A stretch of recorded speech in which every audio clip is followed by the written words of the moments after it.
Hello and welcome to day number 127. My name is Mary, and today's story is The Kingdom Divided. When the strong rule of King Solomon was ended by his death and his weak son Rehoboam followed him as king, all the people of Israel rose up against the heavy burdens Solomon had laid on them. They sent for Jeroboam, who was in Egypt, and he became their leader. They said to Rehoboam, "Your father laid on us heavy burdens of taxes and work. If you will promise to take away our load, then we will receive you as king and serve you." "Give me 3 days," said Rehoboam, "then I will tell you what I will do." So Jeroboam and the people waited for 3 days while Rehoboam talked with the rulers and his friends. Rehoboam first called together the old men who had advised Solomon, asking them, "What answer shall I give the people?" These old men said to King Rehoboam, "If you will be wise today, yield to the people and speak good words to them. Then they will submit to you and serve you always. Tell them that you will take off the heavy burdens and rule the land in kindness." But Rehoboam would not heed the advice of these wise old men. He talked with the young princess who had grown up with him in the palace and cared nothing for the people or their troubles.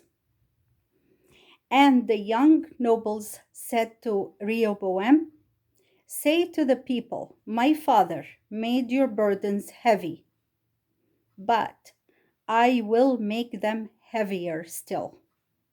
My father beat you with whips, but I will sting you with scorpions. My little finger shall be thicker than my father's waist.'"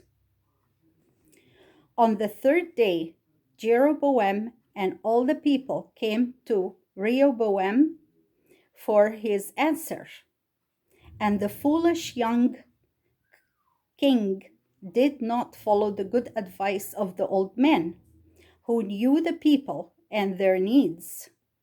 He did as the haughty young princess told him to do, and spoke harshly to the people. Now, the people of Israel were very angry at the king. They said, "Why should we submit any longer to the house of David? We will choose a king of our own."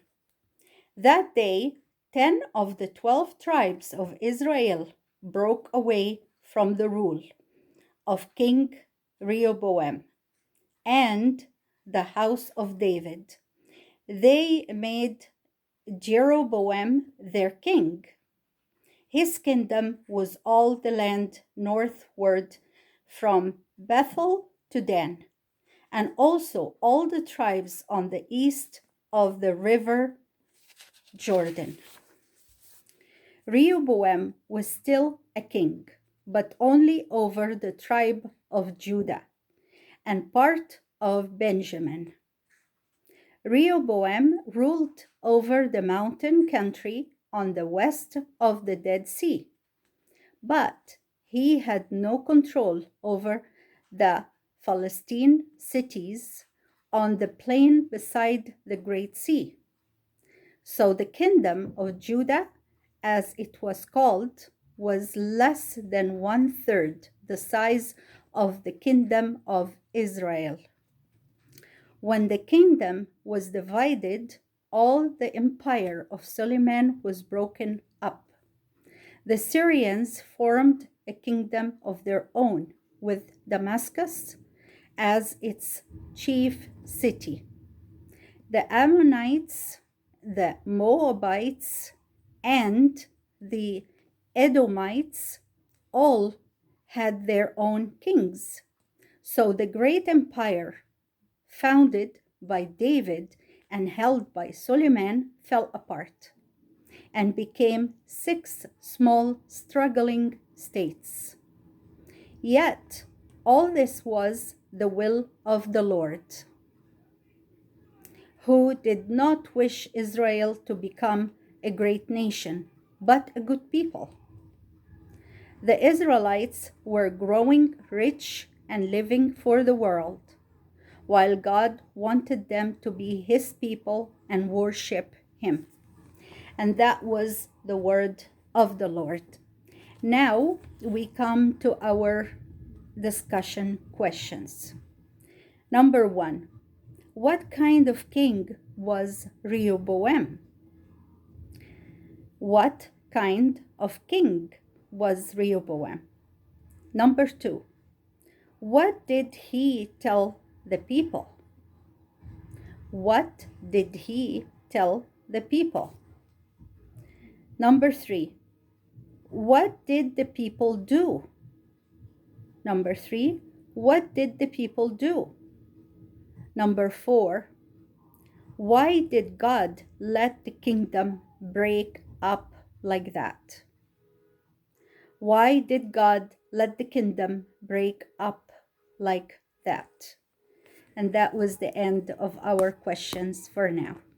Thank you for viewing, for listening, and attending.